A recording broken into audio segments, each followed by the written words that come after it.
This is Paul McGann, and you're listening to the Fiveish Fangirls podcast.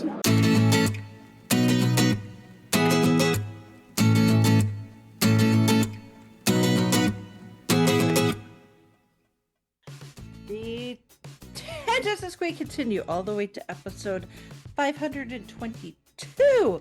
The Fiveish Fangirls podcast in the Merriam-Webster Dictionary defined innuendo as such: noun, an oblique allusion, hint, insinuation, especially a veiled or equivocal reflection on character or reputation.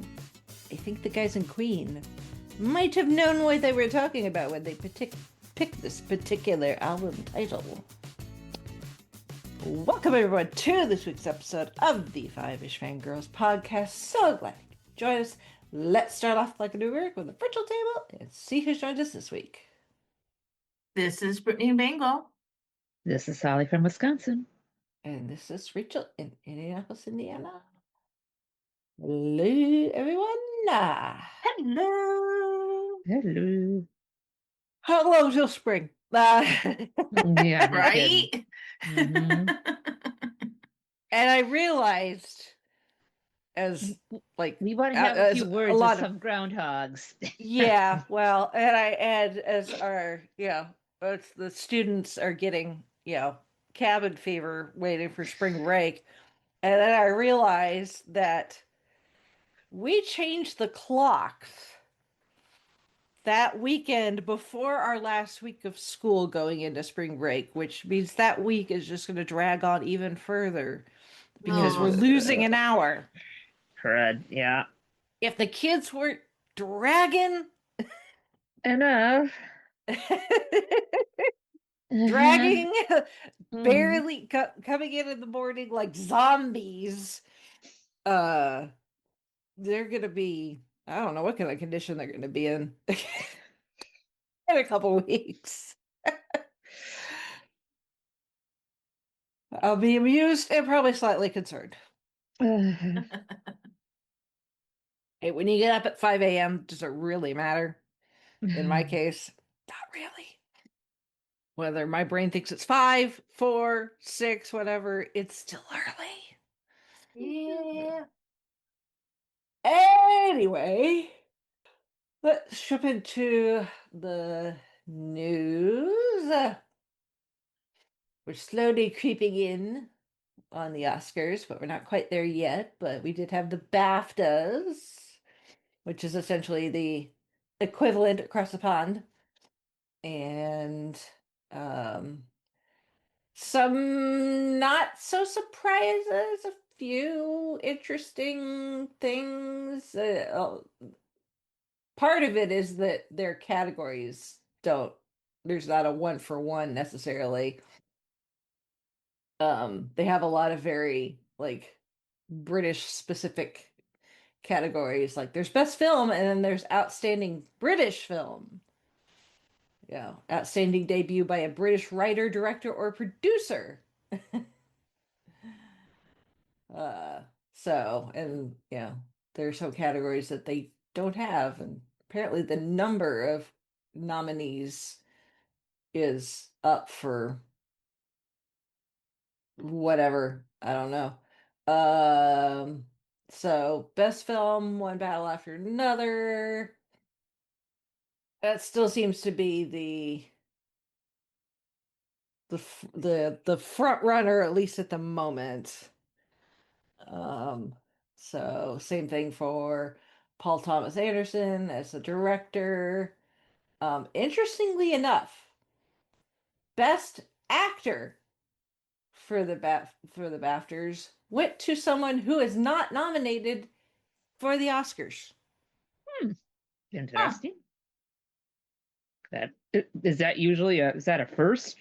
I don't know if it's a first, but I mean it makes the trying to figure out, if anybody's like picking up steam going into it, if that, because once we get, at least as far as what we use for our little competition, our, whatever team I'm on, we have a spreadsheet, and I track the Golden Globes. This I still call them, they're still going to be the SAG Awards to me. Sorry.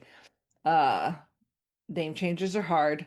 The Critics' Choice and the BAFTAs are our four kind of main ones that I track. So when there's and sometimes you can kind of see across those four awards that somebody like the same person keeps winning at all these award ceremonies. So when you've got somebody who wins who's not nominated for the Oscars, it's like, well, crap, what does this Mhm. mean as far as the potential Oscar winner? So in the acting categories, there really isn't anybody that's like walking away with everything.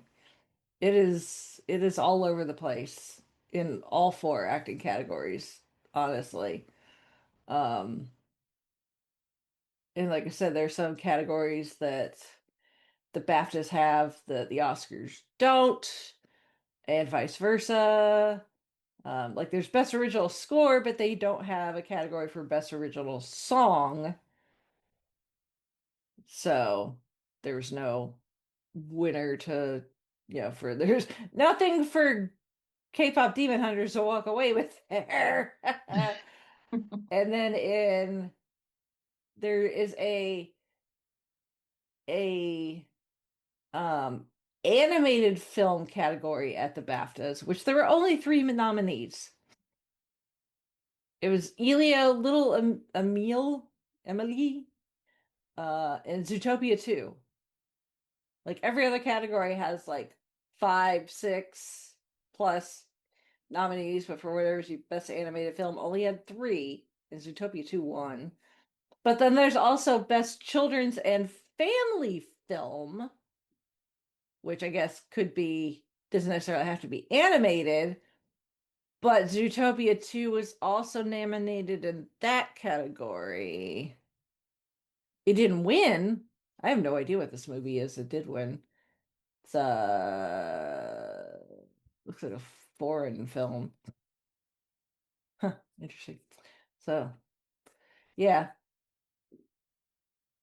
I don't think necessarily we're at the point where you could be like, I'm gonna pick this winner for my. We still have one more award ceremony because we haven't had the SAG Awards yet, so those aren't till this weekend, this Sunday. So we'll see if that helps clear the air as far as momentum, but we'll see. Mhm. This year could be interesting. It could be interesting. There may be some interesting developments that could make our competition uh not so cut and dry as it has been a couple of times where it's like we're not even like halfway through the ceremony and it's like, well, that team's one team's already mathematically out. So, we'll see. But yeah, so there's the BAFTAs. And then we got a couple of movie trailers. We got our first trailer for Toy Story 5. So we've got a good chunk of the gang living with Bonnie. Obviously, if you spoilers for Toy Story 4, even though it's been several years since it's been out, Woody did not go back to Bonnie's with the rest of the gang. He stayed with Bo Peep. Um, uh, but he's still here. He's still in the movie. But it is screens, you know. How are our toys gonna handle when Bonnie gets a toy that is essentially a tablet? Mhm.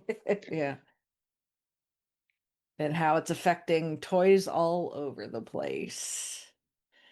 Oh, we shall. It looks like it could be fun. Mhm. But we shall see. And then we knew this was Mhm. coming because we mentioned it last week that we knew it was going to drop the next day after we recorded because that's the way things work. Is we got our trailer for the Mandalorian and Grogu, and Ugh. Gimme, gimme, gimme, gimme, gimme. yeah, Oh, and how I missed ye. I know and there's Grogu pushing all the buttons Uh-huh. Yeah. in the Yep. And Mando even says, "Don't touch." It's just yeah, no. yeah. So That's like we got Rocket telling Groot, "Don't push the button." yeah, Doink. exactly. So, but we got some familiar faces and then Hmm. some familiar faces just because we know who the actor is, but then there's some familiar faces within the Star Wars universe, and then we've got some new faces coming in, or some faces, in some cases, just voices coming into the Star Wars universe, like Sigourney Weaver. Uh and that the market stand that Mando goes up to looking for information. If you thought that voice sounded familiar, that would be Mr. Scorsese himself. If Hmm. the eyebrows on the character weren't a giveaway, Exactly. Yeah. I don't know it's what it like was. it's like this guy has like extra limbs and stuff, but those are Martin Scorsese's eyebrows. Hmm. So I mean, those are iconic eyebrows, right up there with Peter Capaldi, little with the bits, all 13 sir yeah, from yeah, Doctor Who. little bit.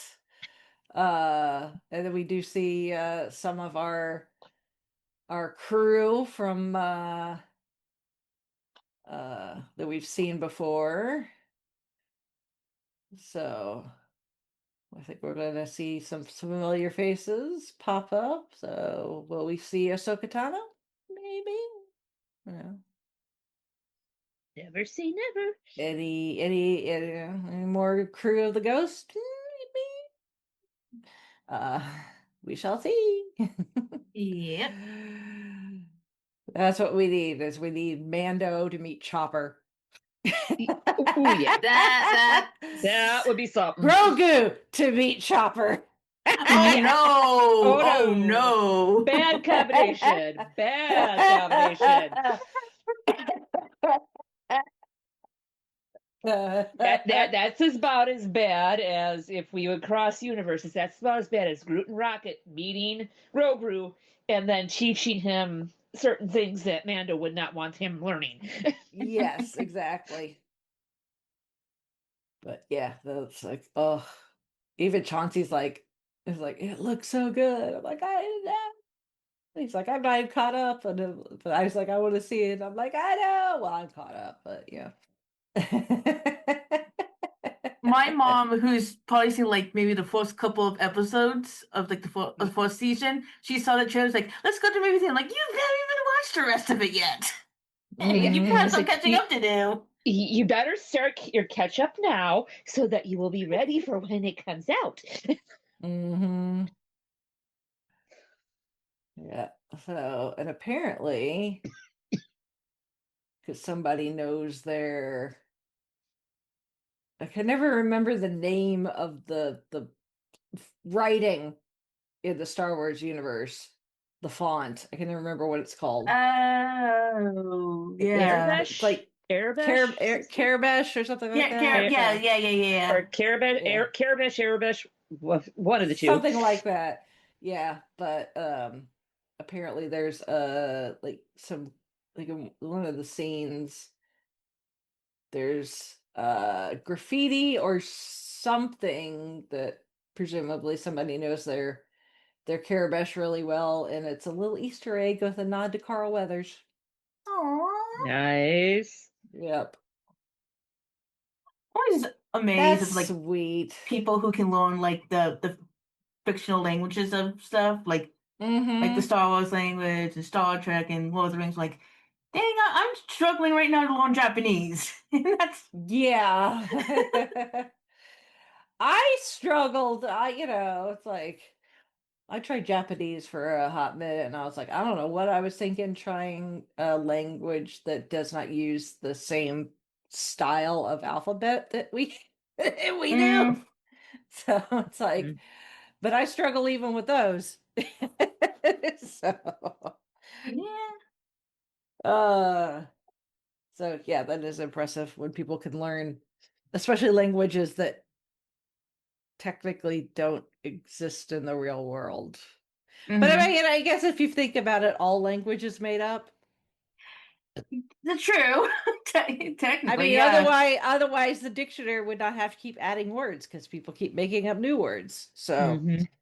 Some of which I wish they didn't make up because some of them are like, why? But well, oh yeah. well. For better or for worse, they now exist. I guess it's better than us just grunting at each other. Trying to figure Yes, it. I guess. Yeah. Yeah.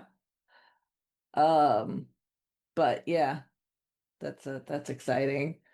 And then I don't know if anybody was expecting this, at least not anytime in our living experience.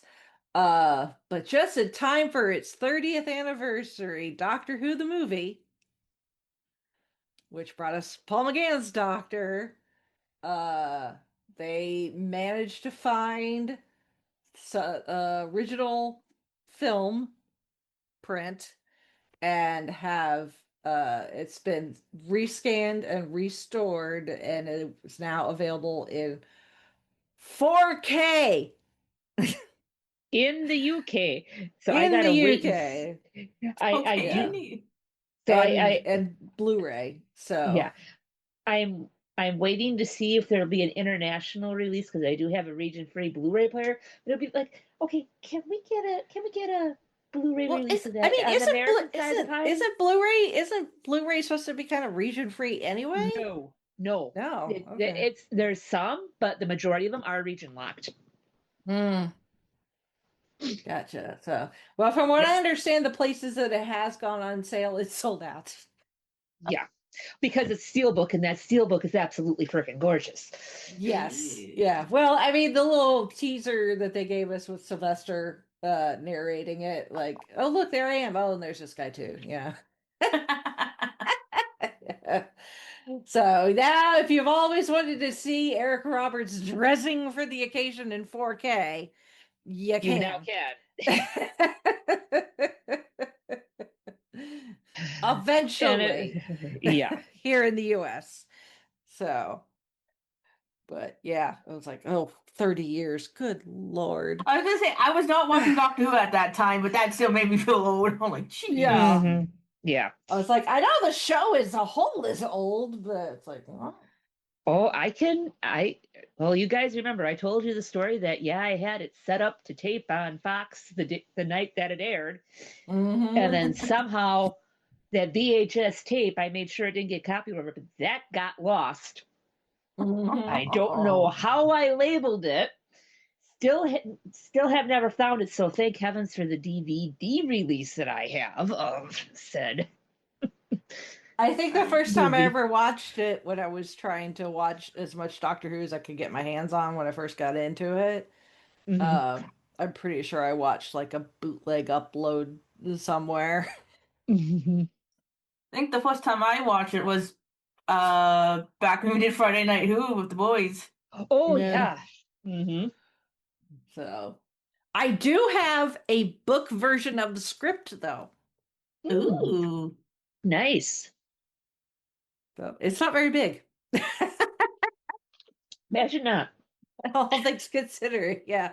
It's like I was slowly getting my books moved up because they got moved over to the house and immediately because it's a lot of books and they're very heavy. They just went on the floor downstairs with everything else that's Yeah. So they're accumulated. slow.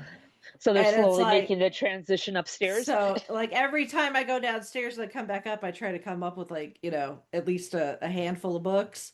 Mm-hmm. Um, but I've got a good chunk of my Doctor Who related stuff up, and it's actually up on a bookshelf. So Nice. there's, it's not all of it. I know there's still some more down there, but I got a lot. I got a lot of Doctor Who. A little bit of everything. So I have the Doctor Who official cookbook. I Nice. have some anthology related stuff. Of course, I got a lot of Six Doctor books. Imagine Shocking. that. Yeah. Are we surprised? Yeah. No. Nope. But I do have Doctor Who, the script of the film, so Nice. in book form. That is fun. And speaking of film, there's a transition for you. One moment, I think I need to sneeze. I did. Bless you. Thank you. Bless you. Bless you, bless you. Usually when you say that, it's like, oh, never mind. Oh. This time it was legit. Oh, speaking of film, because there's a transition for you. In the kind of feeds. If you are a member on Patreon for Gold Standard, now available in the feed for you is our discussion of the 1995 Ang Lee directed Emma Thompson screenplay written adaptation of Jane Austen's Sense and Sensibility. Uh, No. And I think no surprise, my opinion when we reviewed it on here has not changed any. Other than my hatred of Willoughby has just gotten stronger. So but that shouldn't surprise anybody because Willoughby is a piece of shit. Uh to nobody's shock, I think. Whatsoever. If you even whether you read the book or seen the movie. But yeah, that is available on Patreon for Gold Standard supporters. All right, moving on to feedback. We got some feedback from Shalane. And Shalane says, happy late birthday, Rachel. Thank you. Hope you enjoyed my post on social media. I did. Thank you very much. And for everybody else that wished me happy birthday, either on the day of or even late, it still counts in my book. Because as far as I'm concerned, the entire month of February is just my birthday. So Birthday it's month, a short birthday week. it's a short month, so I might as well just take the entire month. Might as well. Yeah. Did I ask for a tiny blizzard for part of No. my birthday month? No. Mm-mm. But, you got silver lining February, also Girl Scout cookie month. So I've got my, I did have 3 boxes. I've already eaten one. Not And judging at all. I only bought them Saturday evening, and I've down Now, pray one tell, box and a third into another. Pray tell, what flavors did you order? What flavors did you purchase? Well, the box that is now gone is the lemon ones. Okay. Ooh, that's Those are good. Yes, the box that is open and is a third of the way gone is the Adventure Fulls. Okay. Which those are a slightly newer cookie. They're more like they actually say it's brownie inspired cookie, so I guess you could say it's a brookie. Okay. Nice. It's really good. It's a chocolate brownie inspired cookie with caramel in the middle, and sea salt. Num. So yeah, That sounds good. yeah, and then of course I got a box of tag-alongs because Smart choice. duh. Peanut butter and chocolate. You cannot go wrong. Yes, Exactly. I mean, those are the closest thing to a peanut butter Twix you're gonna get. Mm-hmm. Just saying. Mm-hmm. Yep. I mean, there's stuff out there that is similar. Mm-hmm. Like some of the grocery stores, they have their Girl Scout inspired Right. cookies. And some of them The are really only close, ones- and then some is that missed the Yeah, mark. the last time I had some, the cookie was a chocolate instead. Yes, And no. it was a very artificial tasting chocolate, so it did nothing for Nope. You have to do the plain vanilla or butter cookie then the peanut Yes. butter, then the chocolate. Yeah. So I Sorry, do that I miss, will yeah. die on that hill. Die on that Yes, hill. yeah. The lemon ones are pretty good. They're good size cookie. I will give them that. That is a good size cookie, the lemon ones that they got now. I do kind of miss the lemon equivalent of the um like the peanut butter cookie that's got the peanut butter like cream in the middle. It's like the two Oh oatmeal yeah, cookies. Oh There yes, used to be a the yes. lemon. oatmeal. There used to be a lemon version of that. You are Yes, right. I There used to be remember. a lemon. Yep, I And I remember kind of miss those. that. Hmm. So, but the lemon they got now, it's a good size cookie. It's the size of like a sand dollar. So, comparatively, you're getting, a single cookie is like the size of your palm. Uh, but anyway, happy birthday to me, cookies. Hmm. On top of the two cakes that my husband bought me. Wow. Ooh. Because he couldn't decide between chocolate and Uh-huh. like more traditional birthday, Uh-huh. like funfetti. So he just got Mhm. one of each. Good choice. Smart choice. Yeah, yeah. Right? So, so yeah, it's been a fairly enjoyable birthday as far as my stomach is concerned. Uh, Mm. so anyway, going back to Shalane's feedback, talking about Robert Duvall. She's only ever seen him in Secondhand Lions, To Kill a Mockingbird. Still waiting for you guys to talk about that one on Gold Standard or this podcast and Newsies.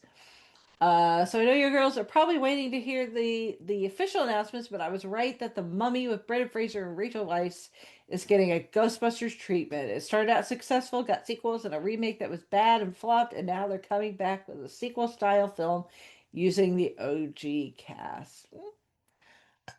I mean, I don't think that that's necessarily what the Ghostbusters franchise intended.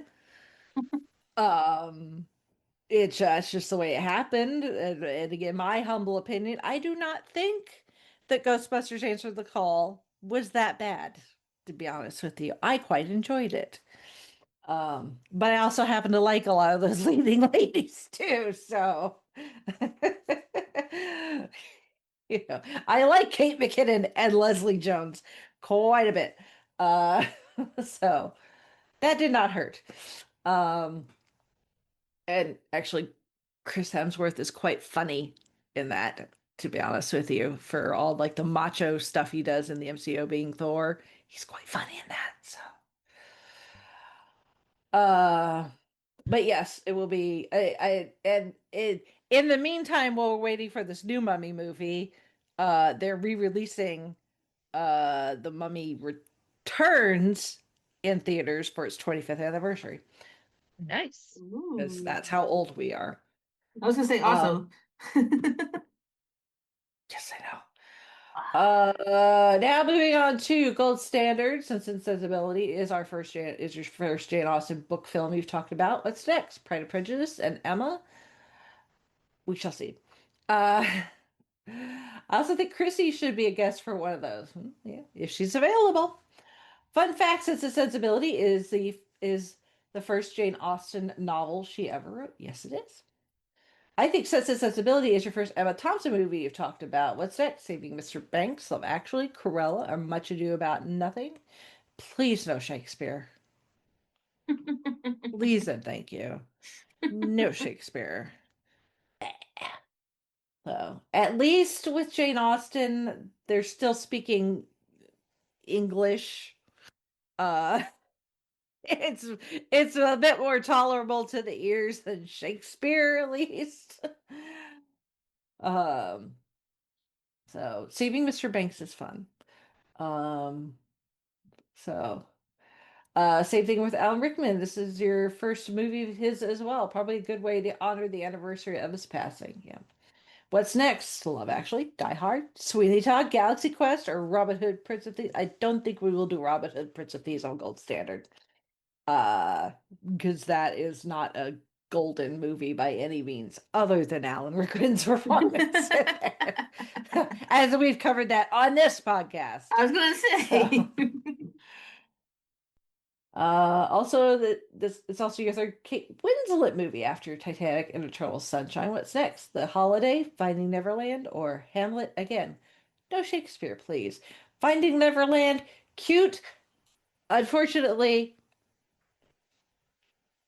um, it really, really, really, really, um, like turns a blind eye to just how horrible of a person actually uh he was. So um J.M. Barrie, he was actually kind of a not a good person, to be honest with you. And what happened to those kids after the credits start rolling. Yeah, Finding Neverland. They conveniently forget. Um, so yeah. Um, The Holiday? Maybe. Hmm. We'll see. Plus, it's your first Hugh Grant movie. What's next? Bridget Jones's Diary, Notting Hill, Love Actually, or The Heretic? One of these things is not like the Like the other. other. Hmm. Also, Note the one movie that all of those actors have in common. I was just Love about to Actually. say I've heard like Love Actually 3 times. Gee, I wonder Yeah. why. Hmm. Like, if somebody requests it, obviously, especially as far as gold standard is concerned, if somebody requests it, we'll do it. Does that mean I'm gonna watch it? No. Do I need to rewatch it? No, I don't need to. Anyway, thank goodness, because I still can't. I can't watch Love Actually. It's been 10 years and I still can't watch it. So, I watch rewatch Sense and Sensibility for Gold? No, I did not. Instead, I listened to an interview with Emma Thompson on BBC Radio.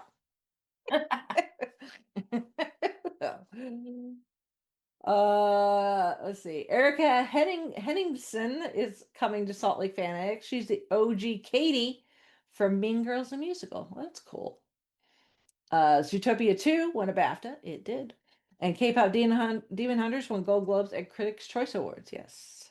I still think K-pop Demon Hunters has got the momentum going into the Oscars, in my humble opinion. Hmm. Uh, I almost forgot my thoughts on the Toy Story 5 trailer. It looks cute and fun, and we see Bonnie get a little older. We got new voice actors for Mr. and Mrs. Potato Head, and it's great to see John Ratzenberger come back to play Ham.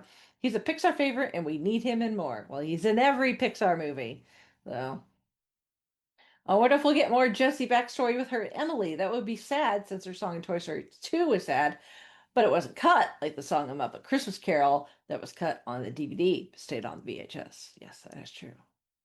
So I don't think that Pixar would make the same mistake that the Muppets did with sad songs. If there's anything that Pixar has proven in all their years of making movies is they have no problem making their audience very sad and bawling their little eyes out.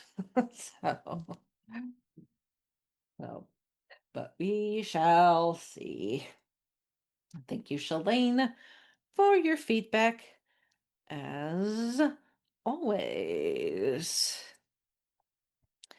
So, moving on to this week's main topic. We are headed back to album territory Hmm. with one of three Queen albums we will probably cover this year. This is a kind of a big year for Queen Yeah. anniversaries, Queen related anniversaries. Three of them, well, technically four of them good. One not so good. Not so good. Yeah. So it's good. We've got a album having a 35th anniversary, another one with a 40th anniversary, another with a 50th anniversary. This year will also be, if he was still with us, it would be Freddie Mercury's 80th birthday this year. Mhm. But unfortunately, it's not. But this year also happens to be the 35th anniversary of his passing, because the album we're going to talk about, Innuendo, is the last studio album that Freddie was alive to work on. Mhm. Yep. Mhm. Um, so it's Queen's 14th studio album, released the 4th of February, 1991. So its anniversary was just a couple weeks ago. By Parlophone in the UK, and actually was the band's first studio album to be released by Hollywood Records in the US, which Hollywood Records was actually a, I guess, subsidiary, I guess would maybe be the right word. I don't know as far as like business legal jargon. I think Uh so. Subsidiary they're ties, connections. subsidiary of Disney. Hmm. So does that make Freddie Mercury a Disney princess? Wouldn't he You be a know, Disney queen? Well, Disney yeah, that's Queen. true. Yeah. I Yeah. mean, the band as a whole is Queen. Yeah. So I makes the band Queen a Disney queen. Hmm. I don't know. I think Freddie wouldn't have minded being called a princess. Uh, Yeah. Well, I think well, yeah, he might not, but I think he'd probably go, yeah, I'm the queen, darling. I'm the queen. well, that's true. I mean, he had no problem wearing a crown. Let's just, No. if the crown fits, baby. Yeah, I'm sure it's exactly. exactly Exactly. what he would say. Flaunted it. Um, Wear it with so pride. yeah. So this was produced by David Richards and the members of Queen. It was their last album to be released in Freddie's lifetime. It reached the number one spot in the UK albums charts for 2 weeks, peaked at number one in Italy, the Netherlands, Germany, and Switzerland, staying at number one for 3 weeks, 4 weeks, 6 weeks, and 8 weeks, respectively. It was the first Queen album to go gold in the US upon its release since The Works in 1984. Hmm. So it was recorded between March 1989 and November 1990. It was 2 years before they started recording is when Freddie had been officially diagnosed with AIDS. Although he kept it very, very private. Hmm. Um, so they were hoping to release in November, December of 1990 to catch the Christmas market. But unfortunately, Freddie's health was just from the time that he got officially diagnosed, his health declined extremely rapidly. I mean, at this point, he was actively dying while Hmm. working on this album. So unfortunately, it just meant that, yeah, they would have to stop uh, and wait, until he was able to get back in the studio. Um, and yeah, so then it got released February 1991, and Freddie would die 9 months later Hmm. from bronchopneumonia, uh uh caused from him having AIDS. But we can talk about that more when we give Freddie his own uh episode. Hmm. uh but it's going to come up in this discussion, unfortunately, because Yeah. it affected the process of them creating this album, but it also had a direct effect on the content of Yes, this that too. album. Hmm. Some of the specific songs, Oh and yeah, actually kind of the overall vibe of that this too. album. Now, when it was released, and even people looking back at it years later, a lot of people thought that it sounded like, classic Queen from the 70s, that it harkened back to, the older, older Queen. Their Um, roots, yeah, going back to the their roots. roots, which, but I mean, that's the thing with Queen is, other than, Hot space. well, so even that, of like all of their albums, none of them have really been like like the thing is with Queen is you can't really put what Queen sounds like in a box No, it's because hard. they were willing to do and try just about anything that struck their Right. fancy. You couldn't. It's like some book authors. It's just like, okay, what are you? Are you a romance? Are you a fantasy? It's Mm-hmm. you. They were. There's like we're we don't want you to try to label us or have them try. Yes, Here you go. exactly. Exactly. And I think especially with this one, yeah, I think based on some of the stuff I've read, I think I'm, projecting my own kind of retcon or whatever onto the situation around this album. But after listening to it from beginning to end several times through, because I just have the Mega Queen playlist on Hmm. Spotify, and I usually Oh yeah, Mhm. me too. I usually listen to it on random, so it really doesn't matter what album it's from. I don't pay that much attention, but Right. in this case, I had to go specifically to this album and not shuffle it, so I could listen to just this Each album, song, yeah, in each order. track in the order that they were really, put Hmm. on the original record. Um, but listening to it, from beginning to end, while like style and everything, it does jump all over the place, and some of it is serious and some of it is not. Right. I get the opinion that the overall kind of vibe, theme, whatever label you want to use, and none of those necessarily to me even feel like the right term to use, but it's the only ones I can really think of. But like the vibe I get is it is Freddie knowing that he is Mhm. actively dying. Right. There, Yeah. like death Hmm. is coming for him sooner than he Then probably yeah. would have liked, Hmm. um, than sooner than expected. But damn it, he is part of this band, We are and going out. We're music, yeah, it's like every music minute has we been got. his thing. This band is his family.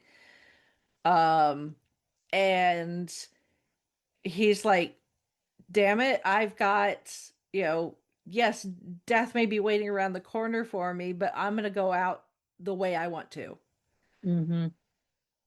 And it almost feels like some of like this, like the stages of grief that you might go through, Oh yeah. where you're going to be really sad, and you're also going to be very reflective, and then you're going to be angry and just Pleading, uh denial. and pleading and denial, and then sometimes you're just going to be like, you know what, we're all going to die, and you're just like kind of carefree about it, like, Hmm. there's nothing I can do about Acceptance. it, so I might as Right. well enjoy life while I've got it. Hmm. And like I said, I don't know if that's necessarily intentional. It may just be one of those serendipitous things that's because that's where they were, Yeah. that's the way it comes across, at least to Hmm. me. I agree. Yeah. Yeah, I see where you're going. And yeah, that's kind of what I'm thinking too. Once we get further in, I mean, they were closing ranks, Hmm. trying to protect Freddie because we all know what the British tabloids Oh can my be God, like. yes. Yes. And they Mhm. were trying to hound and try to get Hmm. whatever bit of information they could to try to blow it wide open, but at least they were able to. And he was like, I mean, we're, this is, the late 80s, early 90s, and we're worldwide. We're Right. like in the heights of the AIDS Hmm. epidemic, Right. and I don't know the way necessarily people with AIDS were treated in across the pond. Somebody who maybe was alive at the time could speak better to it. Here in the US, we did not treat people with HIV and AIDS very well. No, we did not. And so people had to keep it very, very much on the down low. And I mean, Freddie, for all of his, you know, very out there stage persona. Yeah, when he was off stage, he tried to keep his life private. Mm-hmm. But yeah, the UK tabloids are awful. They always have been, they always will be, unfortunately. Um, but he, I've, obviously I'm a bit young to have remembered this time period, let alone be aware of when he, who the hell was Queen? What was Freddie Mercury? What? I was too busy watching Sesame Street. Uh, at that point, I was like 7 or something, 6 or 7 years old. So definitely more Sesame Street than, you know, Queen.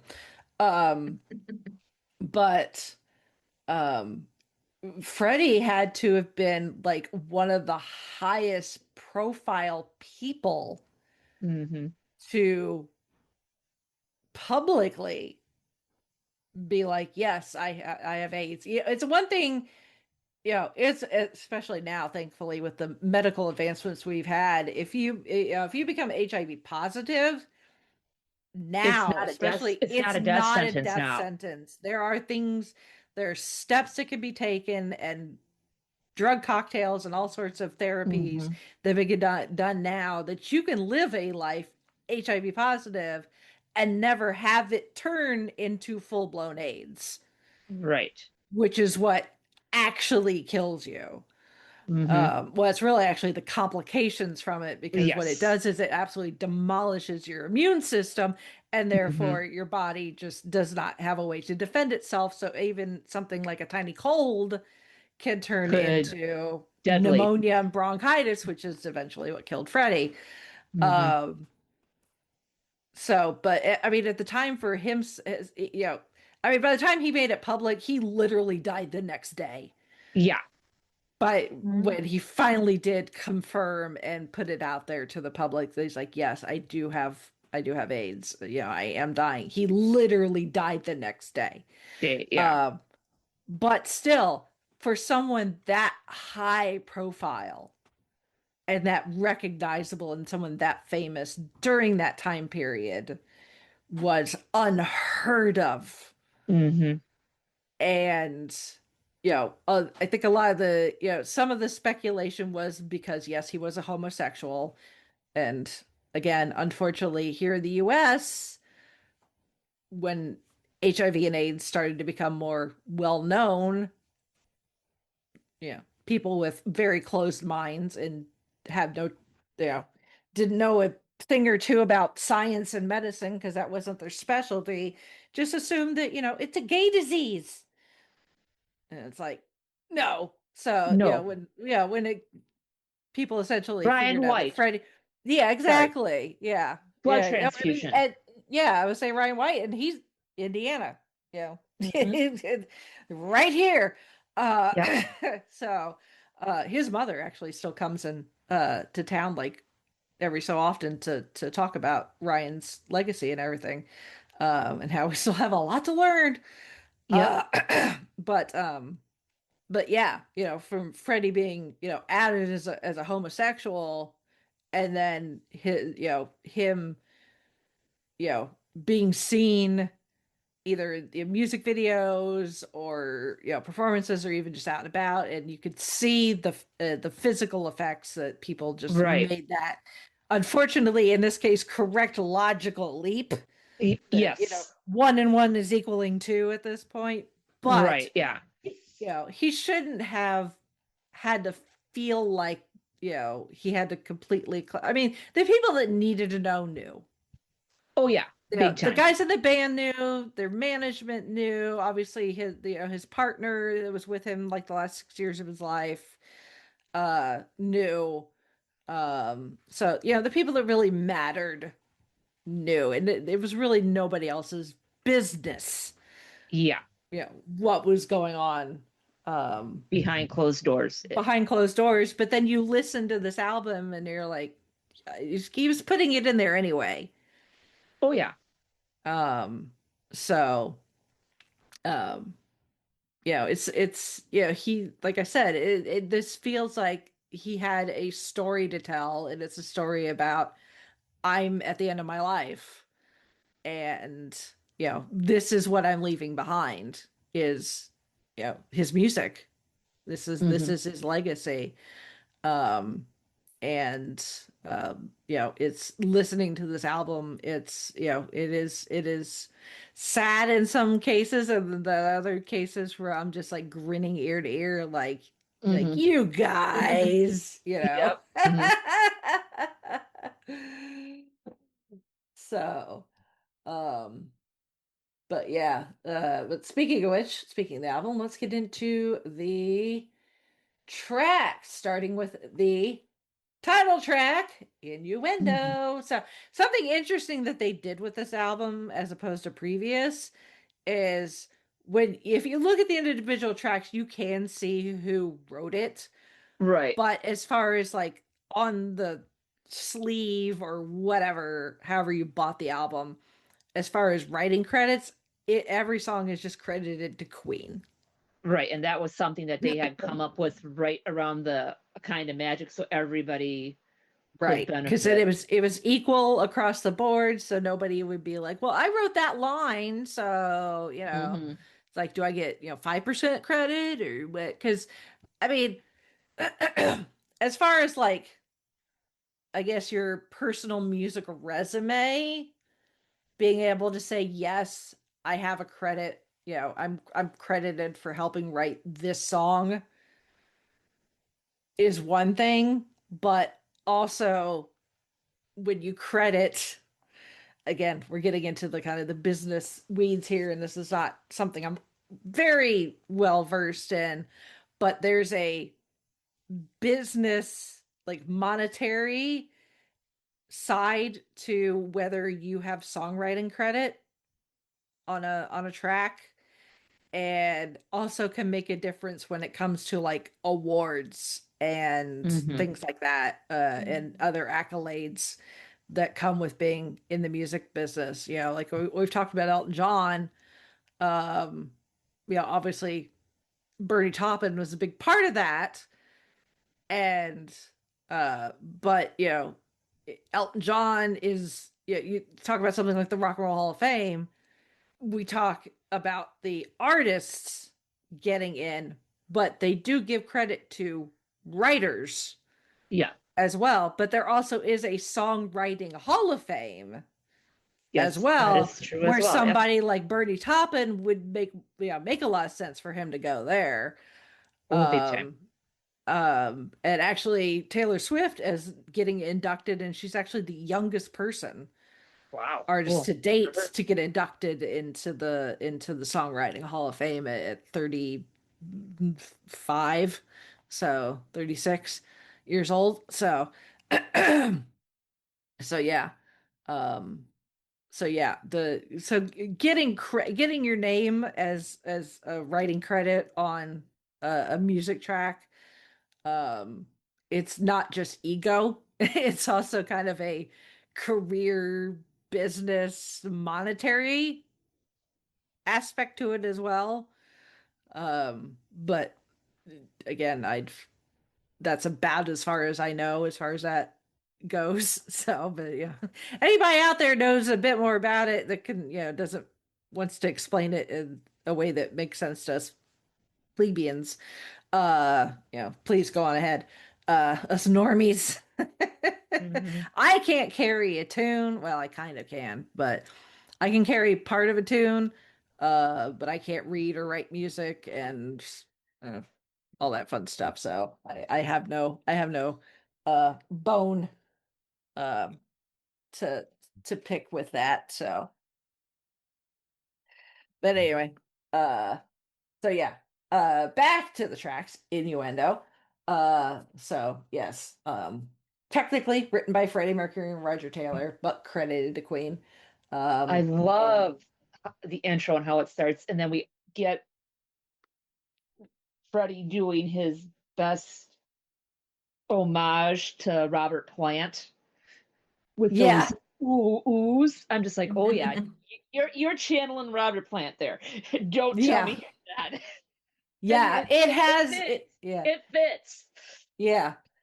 Yeah. And this, I mean, this is a long track. Oh yeah, I mean, I this mean is just the this way it is starts this off is one Yeah. of those instrumental and then Queen tracks where it's like, like Bohemian Rhapsody, where it shifts like as far as like the sound and the Mhm. style Yeah. and uh you know all of that. So it's this is if you were to say something is like distinctly Queen, this would be an example you could use where this is Oh yeah. very Mhm.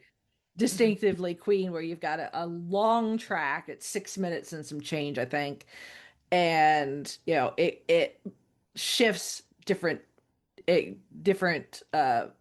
music styles, different like tempos, different instruments. So yeah, it is very distinctly a Queen track, and that's probably why it debuted at number one on the UK singles charts the same month that it was released, and it was their first number one hit since Under Pressure, which had been like a decade before that. So,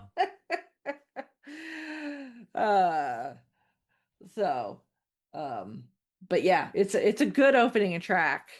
It sets the vibe. It's like, hey, sit back, relax, kick your shoes up, and let me tell you a story, kid.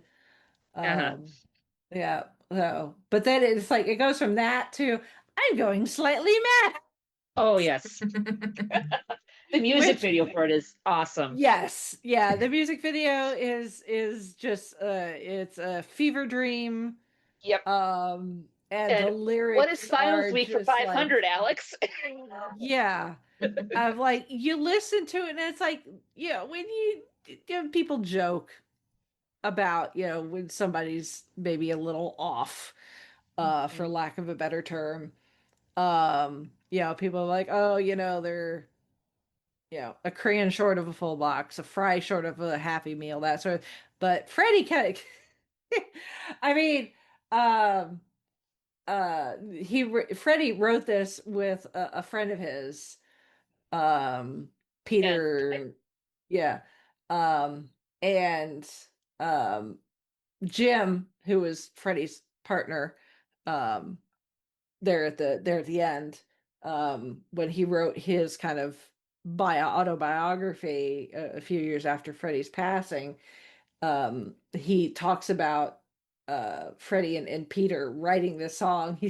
He said Freddie set about with Peter trying to come up with a succession of goofy lyrics, each funnier than the last. He screamed when they came up with things like "I'm knitting with only one needle" a and "I'm needle. driving on only three wheels these days." Real But space. the master stroke was, "I think I'm a banana Banana tree." peel.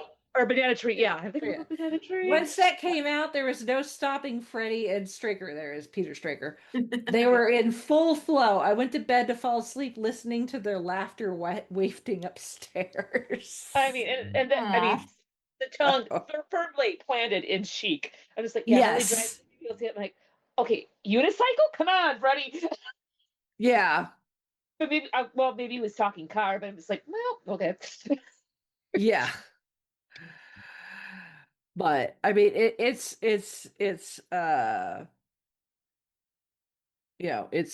one of those things where it's like you listen to it and you hear, you pick up more of the lyrics and you're like, where the hell did they where did they get this? Whatever you were imbibing, What where, what did you in the have, and where can I heck? get some? Yeah. Uh, you know, uh, but it's like, it's just it's just kind of funny. And the, the music video is just very much, this black and white kind of Hmm. fever dream with, somebody dressed up as a gorilla, and at one point Freddy has a whole bunch of bananas Hmm. literally on his head like it's a wig. And then a penguin. um yes, there's a penguin, and one of the guys is wearing a seemingly functional teapot on his head I as think a that was hat. Roger, or it was uh either Roger or John. I can't remember. yeah, yeah, so it's just like the the music video is just, it's just absolutely wacky. Hmm. um if the music videos that came from this, if you watch them, you'll notice that there's a lot in black and white, or it's Right. highly stylized, and a lot of that was to cover just how bad Freddie was starting to Freddie. look. Yep. Not that it was his fault. It's just it's an unfortunate side effect of dying from Hmm. AIDS. Is he was losing a lot of weight, Yep. so he was able to that suit he's wearing. He's got padding on underneath to hide it. The fact that it's in black and white allows him to like cake the makeup on, Hmm. um, to give him that kind of white face clownish effect that he's kind of going for with the crazy hair, because his own hair was thinning probably at the very least. Hmm. um so unfortunately Freddie had lost his signature mustache, Hmm. probably in the process as well. So um but yeah, it's a fun video, and it's a wild it's a wild song. Hmm. uh so and the next is Headlong, which was written by Brian May, I who love this song. he intended for it to go on his solo album. um but he decided that that Freddie should sing it, Yeah. and he'd use it on I could here. see So Headlong fitting into the Back to the White album, but I think Brian made the right choice and had Freddie do this one. yeah, yeah. And this one is like coming off of I'm going slightly bad. The lyrics on this are a little like when it first starts, it's like, oh yeah, it's like, oh, you're life is, you're zooming through life and you have no control, and you know there's nothing you can do about it, which in a way, I'm sure he probably felt like that some days where he's like, I Hmm. have no control over anything. um but then it's like you get into to some of these bits of Side like the lyric scenarios. the you get into these like sections of lyrics where it's like, hey, he used to be a man with a stick in his hand, and they're like, hoop diddy He diddy, did hoop he did diddy. he And I'm like, what do? the Yeah. hell is Yeah. that? More than half, yeah. Or when a Yeah, red hot man meets a white hot lady, yeah. more than half crazy. They're like, What does whoa, soup in okay. the laundry bag Country bag mean? mean. Yeah, exactly. Like, I Yeah. don't understand. So, like, I understand "Let Me Out of the Sheet B movie." Like, Yeah, that's exactly. a Good. cool lyric. I Yeah, like I that. love that. Yeah. Get Yeah, me out of this cheap movie. Yes, please. yeah. But it's like hoop diddy diddy hoop diddy doo, and I'm like, what the hell is that? Maybe that was the placeholder and they couldn't come up with I anything and don't they're just like, know. okay, I'm like, what? we'll Like, go with it. It's Stan. I guess I'm like, what in the Billy Joel is going on here? Uh, that's what it makes me feel like. Yeah. Uh, uh, so And we're coming from love. We are coming from love. yes, Let's put yes, it we out are. there now. Yeah. And then there's next track. I Can't Live With You. Live with you. Yeah. Again, another Brian May Hmm. song that Pen was supposed to song. go on his solo album. And again, And that's, smart choice that it was on yeah, this one. because the other guys in the band kind of fell in love with it. Hmm. But uh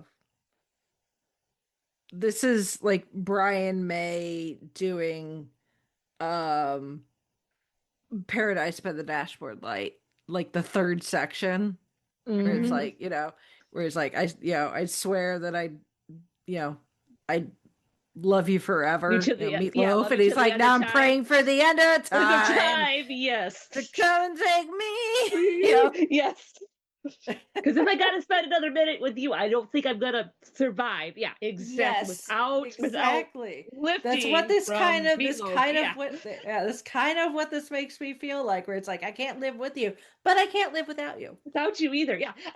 I hate you. I love you. I love you. I hate you. Hmm. So it's like, you know, it's It's like, I can't live with you, but I can't live without you. I can't breathe if you stay. I can't bear you to go away. It's like, Make up your mind. yeah, a little Are we bit. still in this relationship or not? Yeah. I mean, the only other the other song it made me think of is Weird Al's One More Minute, where he's talking about all the things that he would rather do, like jumping to a swimming pool full of broken glass, or have red hot pokers stuck under his finger and toenails and all the things. He's like, I'd rather do all these things than spend one more minute with you. It's like, oh, passive aggressive, passive aggressive. Aggressive, yep. It is so good. I love it. But yeah. Um, and the thing is, it's like, um, Brian has said about this song, specifically, he said, as time goes by, I find him more concerned with the lyrics than ever. A lot of people say you can only create when you're in pain, but when I was really in pain, I couldn't create anything. When you're climbing out and beginning to get things in the right boxes again, that's when you could pull into music. There's Mm-hmm. quite a bit of that sort of thing in this album. There's some in I Can't Live With You. It's very personal, but I tried not to make it autobiographical because that narrows things too much. I tried to Mm-hmm. express it in a form that everyone can relate to. Yeah, because he was going through the breakup at the time with his first wife, and then I'm not sure when his relationship with Anita had started. So there's Hmm. that and all that fun stuff. And Yeah. I'm meaning fun and sarcastic quotes here. Yeah.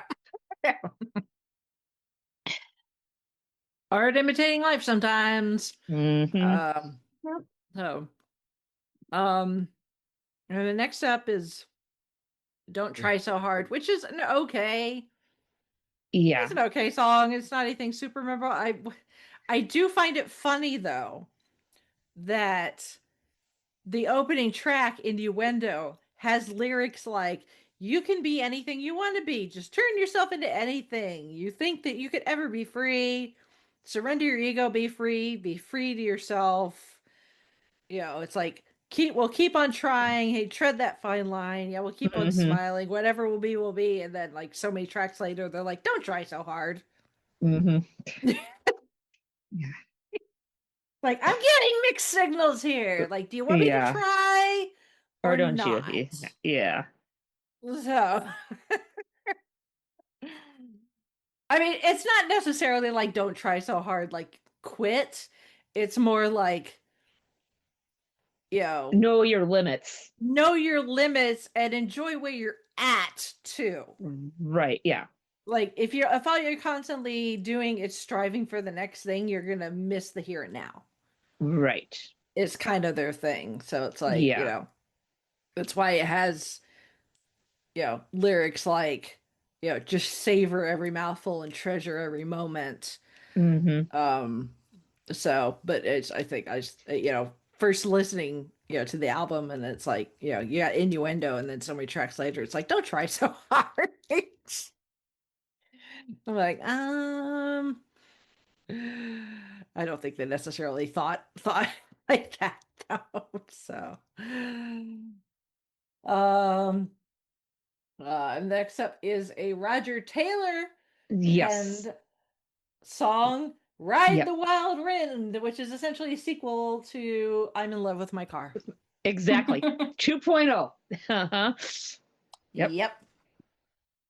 Because I mean, you Except could just tell. now it's all the guys enjoying a joyride, essentially, complete with Mm-hmm. actual car sounds in the track. Yep. Mm-hmm. Yep. Which, although again, this was a Roger Taylor penned track, Mm-hmm. but I find it quite interesting that you've got kind of your theme in here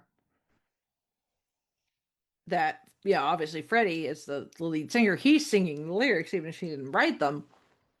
And their lyrics about, you know, gonna ride the wild wind, push the envelope, live Mm-hmm. life on the razor's edge. And he's like, gonna ride the whirlwind. It ain't dangerous enough for me. And I'm like, as somebody who is actively dying, that's an interesting perspective. Mm-hmm. Mm-hmm.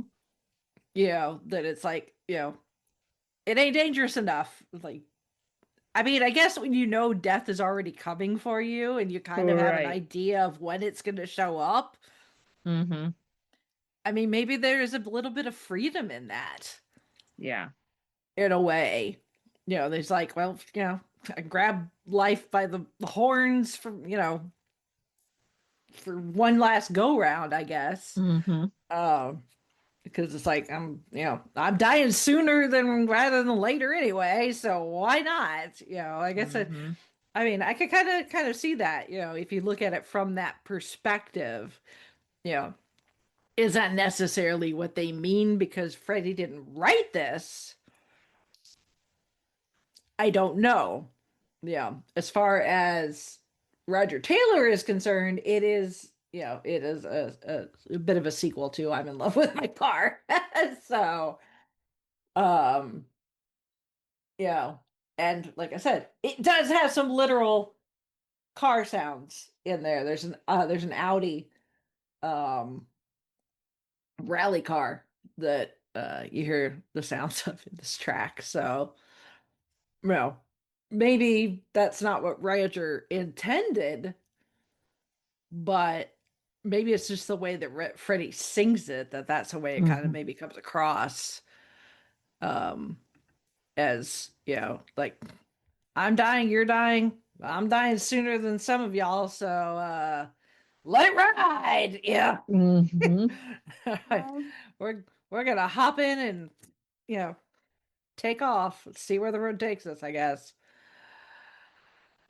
Um, and then uh, like a vibe shift, at least as far as like song style and everything is concerned. Then Mm-hmm. you have All God's People, Right. which is very gospel Yeah. uh Chorus influence. heavy.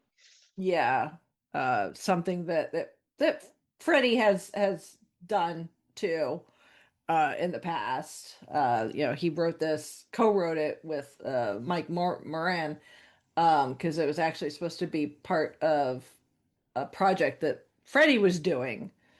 Um and um he had asked Brian to play guitar, and then it kind of snowballed till the next thing everybody in Queen is playing on this track, and then they hired Mike to play the keyboard parts.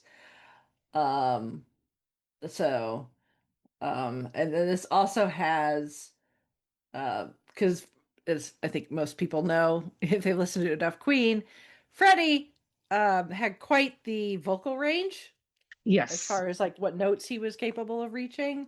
And this Mm-hmm. contains his highest note at an F5, which Wow.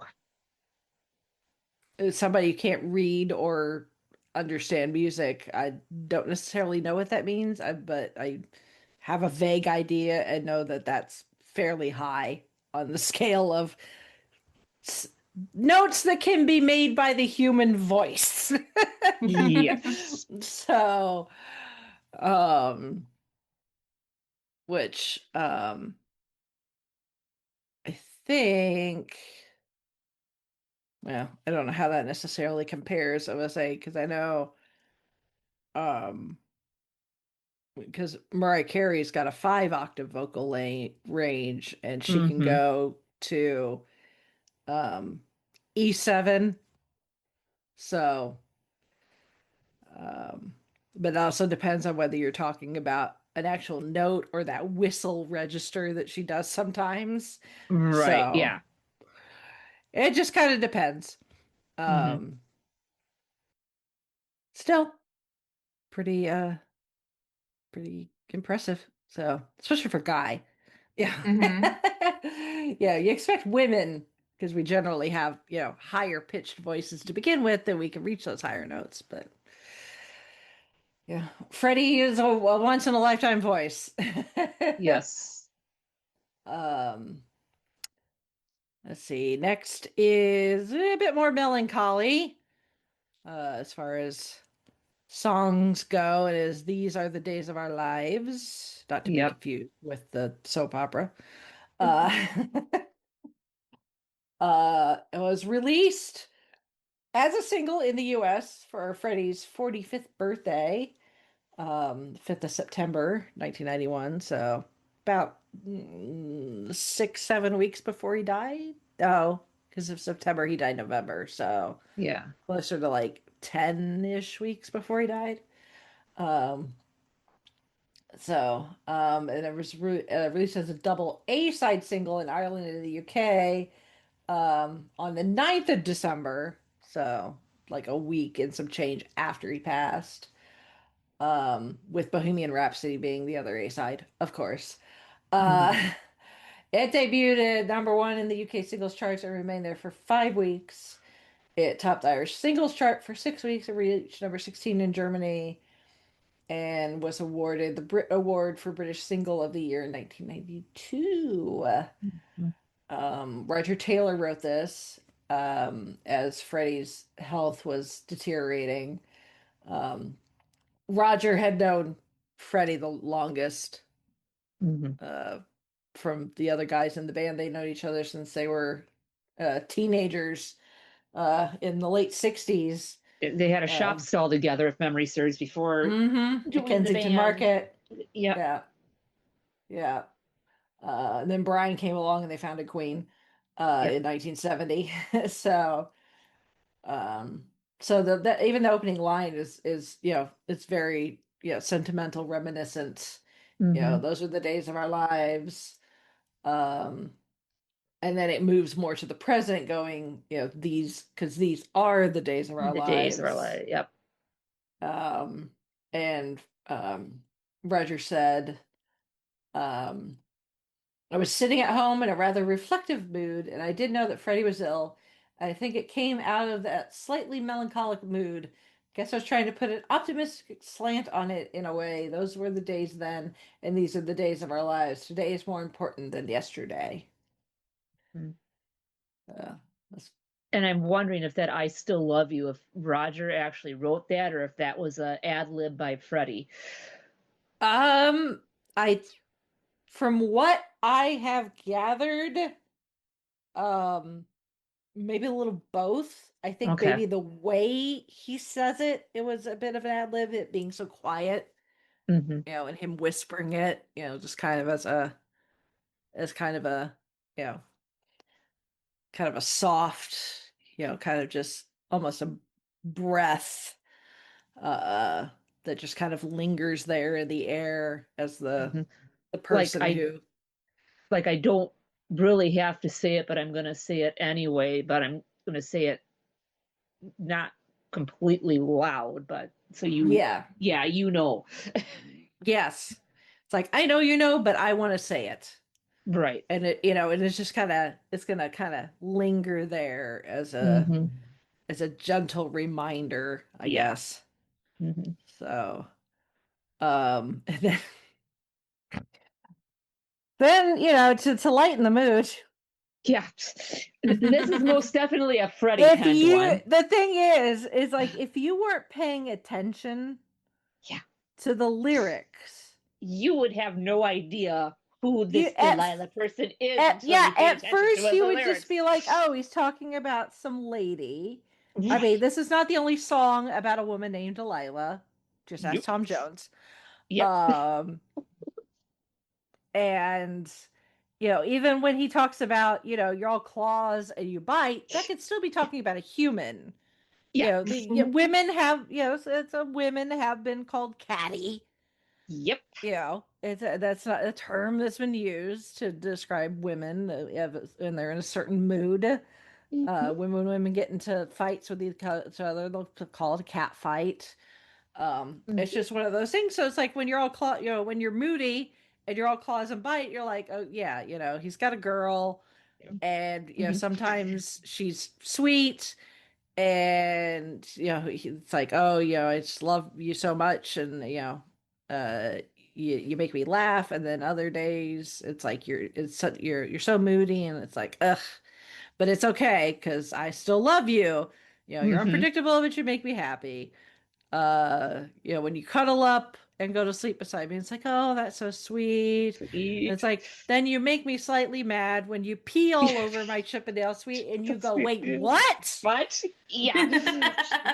No, he's talking about A actual cat. feline. Yes. A kitty cat. Yes. Specifically, Delilah, Lila. his favorite cat. She was a calico. Granted, Freddie had 11 cats at one point, but Delilah was his favorite. And I honestly think that this is Freddie going, you know what? Bugger it all. We've recorded and released a song about bicycles and being in love with your car. And those things are inanimate objects. Meanwhile, I have a cat that I really love, and she loves me back. And hey, Paul McCartney did with his dog, Martha, so that is I'm true gonna do it about a cat. That is true too. If anybody didn't know, and you Martha's know what? idea is about a dog. His dog. Yes, exactly. Yeah, she's a sheepdog. Sheepdog, yep. Oh, again, at this point, Freddie is dying.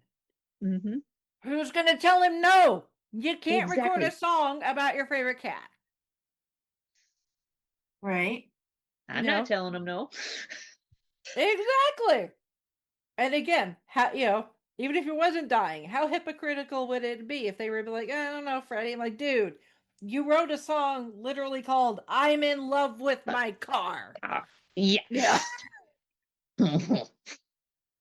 Now, did they have to put the weird meowing in there? Probably not. Maybe not necessarily. That's when it really tips over to like, okay, y'all are just taking the piss out of it at this point and just having fun. Yep. I mean, and that meow is pitched in such ways it's like, okay, Brian could have easily have done that with a guitar, but no, we're gonna. No, I'm sure it's probably the same. It's probably the same tone that Freddie uses when he talks to his cats. Probably. He gets home and he's like, "Hi, sweetie," and they're like, they'll meow at him, and he'd be like, "Meow." Yep. Oh yeah. Wow. Yep. But yeah, pet owners, there's a certain voice that you use with your pets when you're talking to them, and it can vary in pitch depending on what they're doing. Yep. Very much. Very much. So, but yeah, it's just like, it's listening to it, and he's like, and then you pee all over my Chippendale suite, and I'm just like, wait, what? He's thinking about an actual cat. You just have to laugh the entire time. It's like it's so good because it's so ridiculous. I mean, you don't get the punchline till I think that's almost like close towards the end of the song, if memory serves. It's like halfway. So you're kind of burying the lead, and then all of a sudden, there's the punchline. Yeah, exactly. It's like, okay, I get it. As someone who will probably feel the same way once I get a dog, I am sure, I get it. Am I a cat person? Not necessarily, but you know what? As someone who loves animals, and no matter how many pets you might have in your lifetime, there's always, you're gonna have a favorite. There's gonna be one that's like, you're my, animal equivalent of a soulmate, and Delilah was Freddie's. So, yep. Which I think is very sweet. So, did Delilah have a clue? No. No.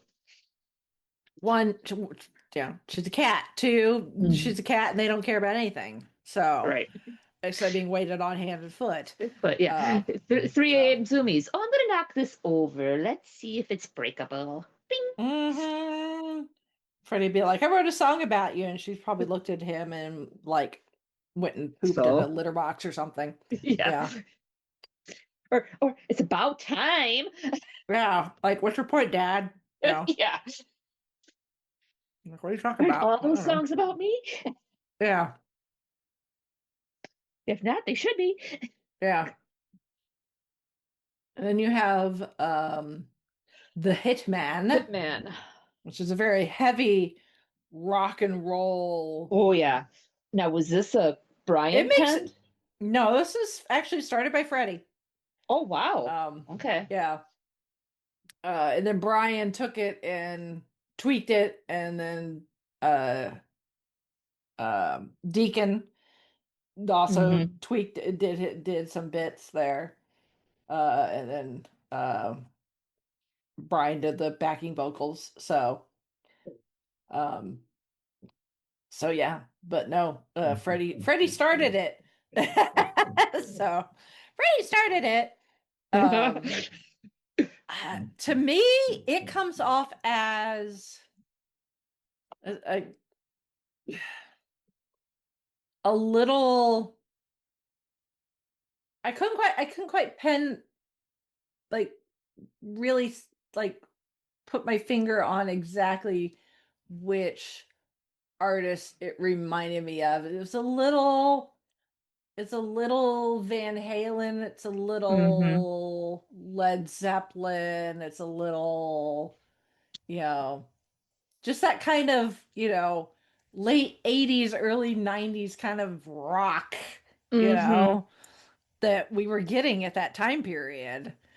Um, so I think, I think it's kind of timeless Yeah. for it being 35 years later.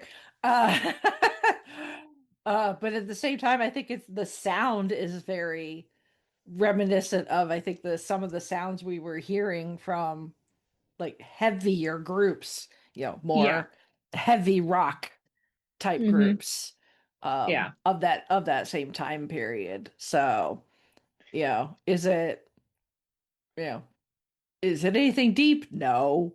you Mm-mm. know that not really. It's essentially, using the idea of being a hitman as kind of a metaphor for taking out a hit on somebody and developing Mm-hmm.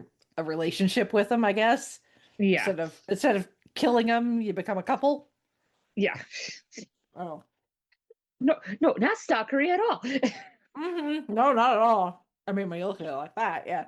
Yeah. But yeah, it's like, yeah, I'm the hitman. I want your life. Ain't no Yeah. escaping. Don't run and hide. There Like, goes the neighborhood. I'm gonna neighborhood kill for your love. love, Yeah, yeah. yeah, it is a little stalkery, but yeah, it's okay. Yeah. Uh, Yeah. Well, John Bon Jovi, you don't have to worry. I think Freddie had you a little bit beat with Always, but still, it's right up there. yeah, a little bit though. Um, and then our second to last track is Bijou, Mm-hmm. which is um a I don't know what the etymology or whatever of the It's word is, but essentially it's a jewel buried at the heart of yeah, it's a gem. Yeah. Mhm. Yeah.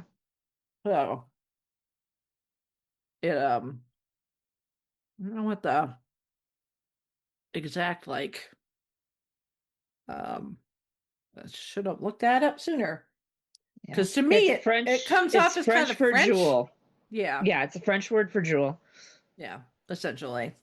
So a small, dainty, usually ornamental piece of delicate workmanship, or Mm-hmm. something delicate, elegant, or highly prized, which in this case it's Yep. talking about love, which, Yep. very fitting. Mm-hmm. And Um, and not very lyric heavy. It's Oh more no. instrumental, Yeah, which it is is. which is It's more nice about to the see. vibe. Hmm. Yeah. And that was on purpose. This was Hmm. a Mercury in May piece, and they had the idea of making a song, quote unquote, inside out, having the guitar doing the verses and the vocals during the break. Cool. So where you normally hear like a guitar solo, that's when you're hearing lyrics. And then when you usually hear singing, that's when you just get guitar. So, um, so Mercury, Freddie would sing it, and then Brian would transfer it into a melody he could play on his Red Special, of course. Uh, where are we without Brian May's Red Special? Um, Hmm. so, um, Brian said, the inspiration actually comes from two places. So the vocal is a succinct and very precise little verse, a gem, a bijou, a jewel buried at the heart of the piece, hence the name of the song. He goes on to say, my mom was given a budgie, which is a type of parakeet, uh, by a friend.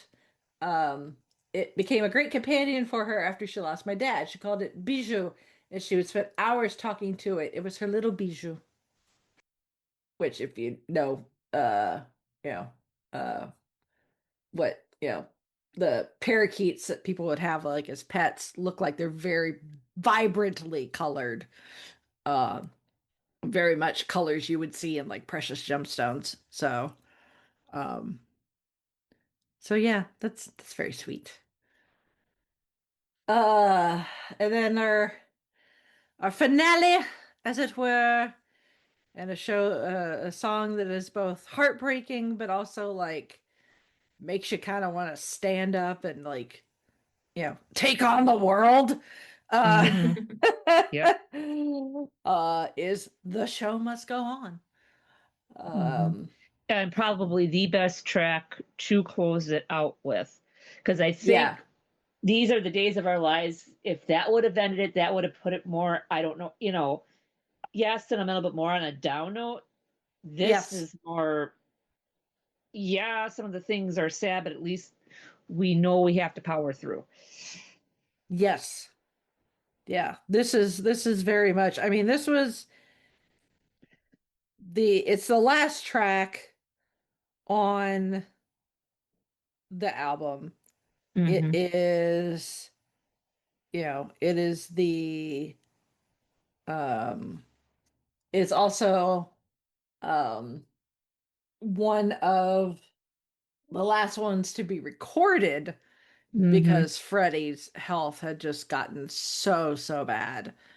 Yep. Um, it was it's written primarily by Brian. Hmm. Um, it was the final single to be released before Freddie died. And it is, I mean, this is as about as biographical, at least from Brian's perspective, as a Yeah. person writing it, as to what he is saying Freddie go through. Yep. Um, as he's dying. Um, his obviously his diagnosis had not been made public, but there was a lot of speculation. Um, and it by the time they got around to recording this, Brian wasn't convinced that Freddie could do it, Right. to be honest. He was, um, at this point, Freddie was, he was extremely weak. He had lost a lot of weight. His sight was going. Hmm. He was practically blind. Um, but he kept coming in to record. Yep. Hmm. And Brian said, it's Brian has recalled, um, after the fact, he says, I said, Fred, I don't know if this is going to be possible to sing. And he, meaning Freddie, and I'm going to quote this Hmm. directly, so I'm going to use our PG-13 our Hmm. what F bomb because this is Yep. Freddie we're talking about. I'm going to do, Hmm. yeah, I'm not going to try to impersonate Freddie, but yeah, I'm going to try to give some Freddie flair to this quote. Hmm. Said, and he, meaning Freddie, went, "I'll fucking do it, darling." Vodka down and went in and Yep. killed it. Completely lacerated that vocal. Hmm. So Yep. he took a shot of vodka. He's like, "I'm on it." Went and did it. Yep. It took a couple takes, but yeah, he did it. Hmm. Like, I mean, the guy was literally falling apart, and he Hmm. records That. this, Yeah. these vocals. That says a lot Obviously there's, right there. yeah, it's the if yeah you listen to the lyrics and it's like, it's pretty, I think, obvious, Hmm. what is going on here. I mean, if you didn't know the context of when this was written and recorded, it may sound like, some sort of, saying the show must go on is almost saying, life must go on. This is somebody singing about, a big heartbreak, whether it's the loss of a great love or the loss of a family member or something, some big loss, and realizing that while they are grieving, the world is going to keep turning, essentially. And if they want to, be actively part of it, they may have to, the person singing this is putting on a front to Oh do yeah. their best to try and seem like they are okay. Hmm. But nothing's wrong. Yeah, that nothing is wrong, but it's like, just look, yeah, from the 10,000-foot view, sure, you know, absolutely. And probably everything looks fine, but it's when you get close and you start to see the cracks in the facade. In this case, it's the flaking of the makeup. Hmm. The smile that doesn't quite go to the eyes, Um, um, but uh, knowing that this is being sung by somebody who is facing his own mortality, um, is it's very Freddie. Hmm. This is something that, the other guys in Queen, especially Brian, have said when talking about Freddie is, Freddie never complained. Mm-mm. He got up if he could, on the days where he could, he was up, getting dressed, coming in, working, recording, writing, all the things that come with making an album. And on the days he couldn't, they just waited until he got his strength, but he never complained. He never bitched. He never moaned about, oh, how did, why did this have to happen to me? Everything's so terrible. He was Freddie until the end. Hmm. Hmm. Um, so, um, and uh, I think it's very, um, I mean, this kind of encapsulates, who Freddie Mercury kind of was, where it's like, yes, he was human. He had feelings. There's a reason that he tried to keep his private life private, because having, being in a relationship with someone, um, making that connection with somebody on that sort of level is very special, and it's very personal to the people in the relationship. And I think it's something he wanted to kind of have to himself, because there was so much of him that was being shared with the public, Hmm. that is like, my romantic relationships, as up and down and flawed as they were, um he was still someone that deserved to be loved and to, be able to make that connection with someone. And thankfully he found Jim, and Jim was Hmm. able to be there, you know, for quite a while, actually. So I mean, they were together like 6 years, something like that. So, which in the grand scheme of things, Freddie only lived to 45, unfortunately. So Hmm.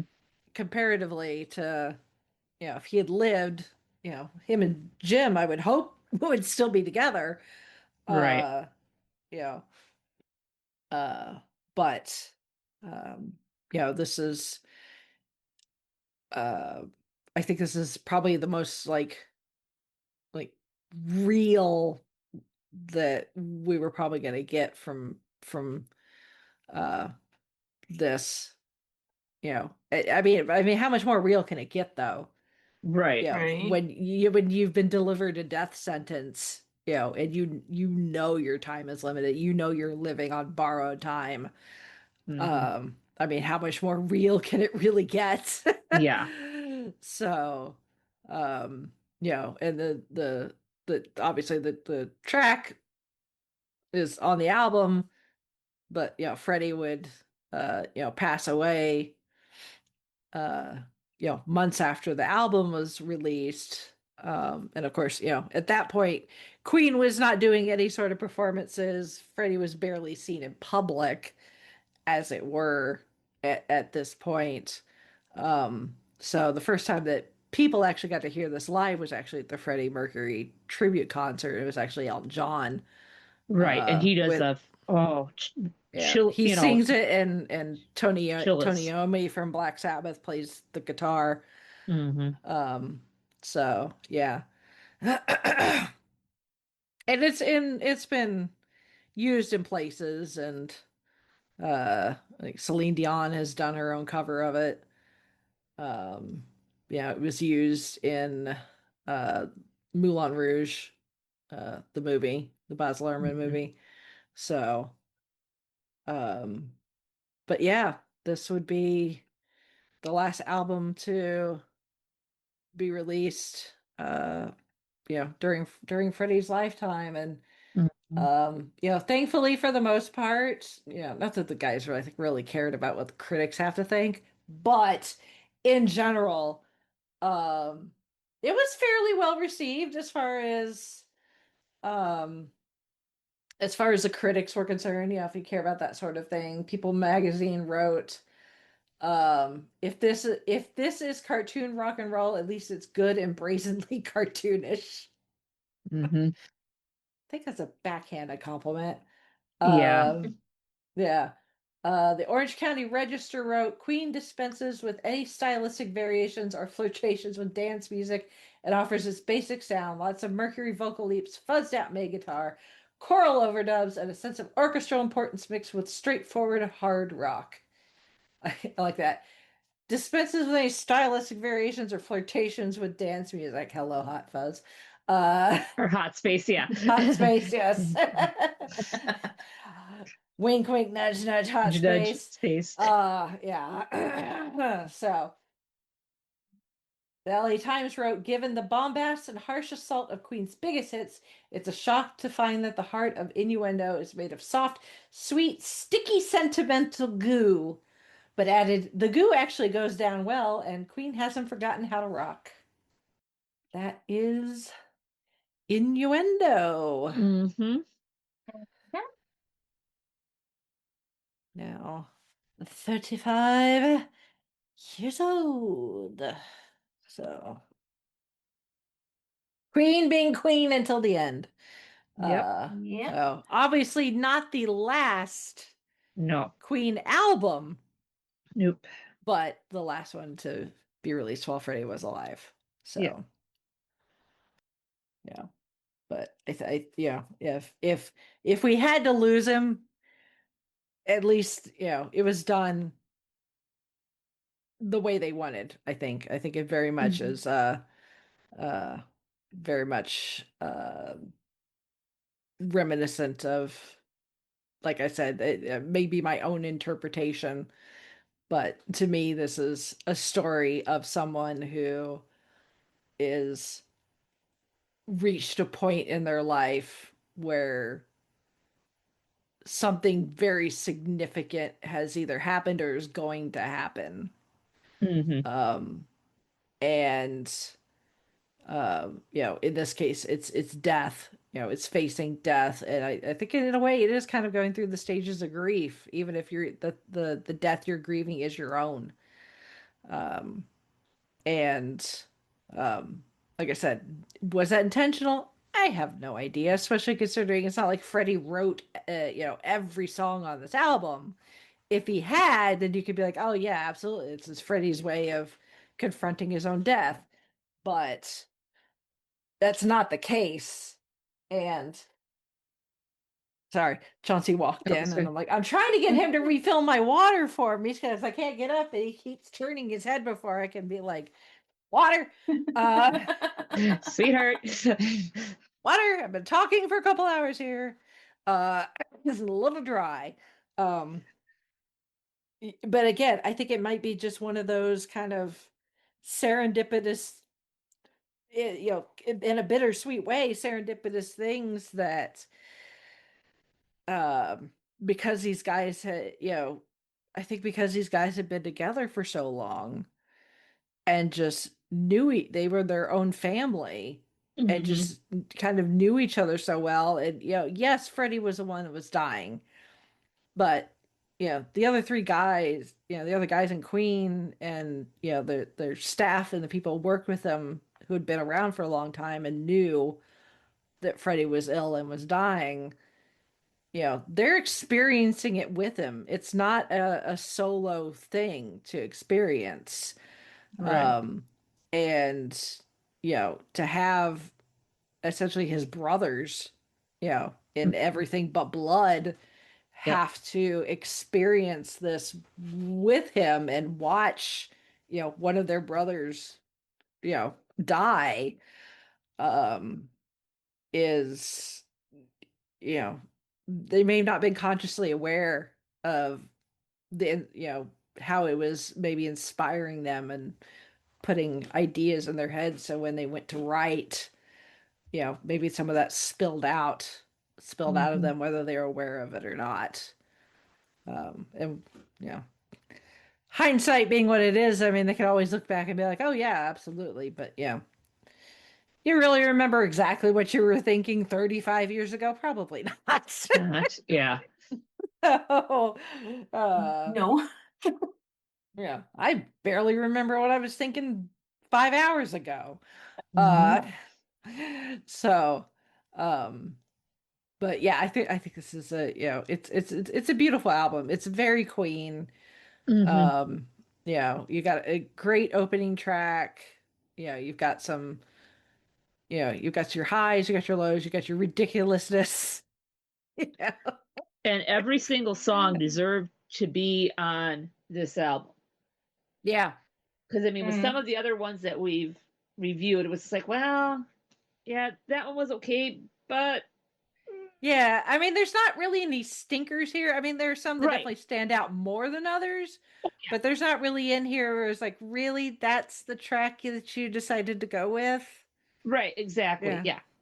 Like you really are gonna wear those shoes with that outfit type of thing, Uh-huh. Yeah. Hmm. Like technically it works, but really is that what Yeah. you want to present to the rest of the world? You sure Yeah. about this? Are you sure about this? Yeah. Final So, answer? yeah. Uh, so, well, anything else? If you guys, if you haven't given this album a listen, please do. Hmm. Hmm. It's a good one. Oh. Hmm. Yep. Well, if any of our listeners want to chime in about innuendo or anything else we may have talked about, like any of the news or anything, you can send us an email. It is fivishfangirls@gmail.com, or you can go to our website, which is thefivishfangirls.com, where you can connect with all of our podcast related social media accounts and our individual individual ones as well. Words. Yay, I finally got water. Speaking, now that we're almost done, I'll be a little less tongue-tied, I hope. There's also links on the website for you to financially support us if you are so inclined. Of course, nothing is ever assumed or only give what you can when you can. Don't feel like you have to. We're fine. Of course, every little bit helps, but the show will go on. Yeah, so and of course links to the book club, which we will have update next episode because we'll be in a new month. As crazy as that is. Yes. Among other things. So we've got I think we've got some good stuff coming up. We got some old school, some classic movies to talk about. Some I can't believe how old they are at this point. Yeah. Right. Like, how is that old now? Of course, we've got the Academy Awards coming up in a few weeks. So we'll have our recap and find out which team comes out victorious. After that, and maybe at some point it'll stop snowing. Right? A wish. Yeah. But for now, we are going to sign off for this week. This is Brittany and Bingo saying goodnight. This is Holly from Wisconsin saying good evening. And this is Rachel in Indianapolis, Indiana. Not only, this is pure coincidence, but not only does Tom Jones have a song called Delilah, he also has What's New Pussycat? Yep. I was thinking the same thing.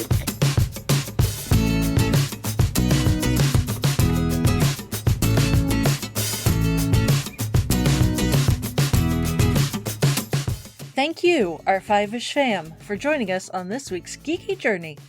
If you enjoyed the show, don't forget to subscribe, rate, and review. Stay connected with us on our website, thefiveishfangirls.com, and follow us on most social media with @FiveishFangirls. Plus, check out our nonprofit, Fangirls Give Back, to see how we're making a positive impact in our community. Until next time, stay nerdy and let the squee continue.